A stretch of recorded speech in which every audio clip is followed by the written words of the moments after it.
Hello, everyone. My name is Sriya. I'm here today to declare a climate emergency on behalf of my generation. On March 15th, the first global climate strike took place. I wanted to get involved but didn't know how.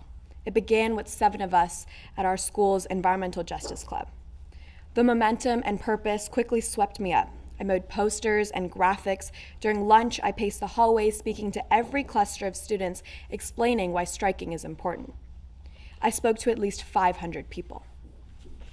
The day of the strike, 700 from my school alone stood up in their classrooms and swarmed our hallways in protest of our government's inaction against the climate crisis. I held a megaphone and led chants while everyone followed me down Portland's streets. I had never done anything like this, but it felt natural to me.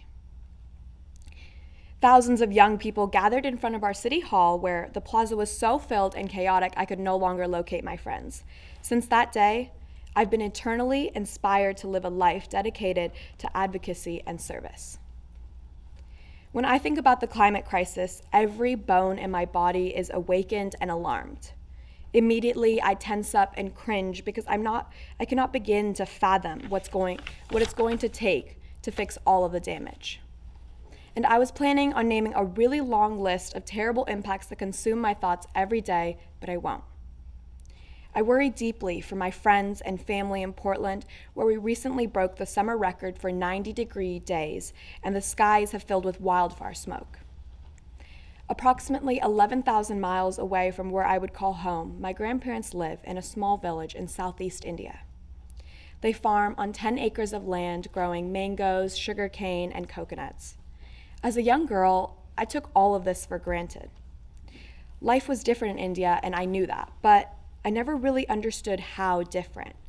Today, when I learn about ways we can fight and combat the climate crisis, I learn about habits that are already practiced in India and places like India. I found a sense of respect for the land that was missing here at home. Granted, Portland no longer has winters filled with snow, and daffodils bloom as early as February. When I learned in high school about climate change, it is more of a theoretical abstraction than the reality. Over the last few years, thousands of people have died from intense heat in India, reaching over 120 degrees during the day. The climate crisis is a human crisis. Fossil fuel pollution is causing human suffering. We don't have much time left, and we need entire systems to transform radically. Our government must step up to change the way we power our lives and economy because large corporate polluters won't do it voluntarily. Those in charge have failed for decades to take the steps needed to stop the climate crisis, and so now we're feeling its effects.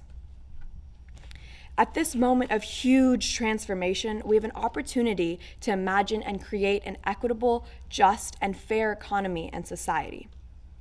The communities most underserved by the dirty fossil fuel economy will be at the forefront of the new opportunities and investments that will come from the clean energy economy.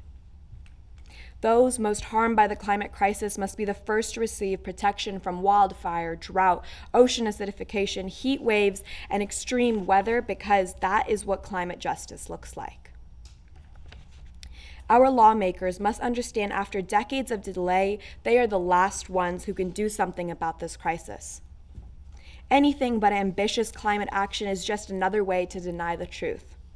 This moment in human history right now is monumental because we are going to turn all of this around. I can already imagine. Oregon will become a leader in transitioning to an equitable, clean energy economy because that is the right thing to do right now in history. Thank you.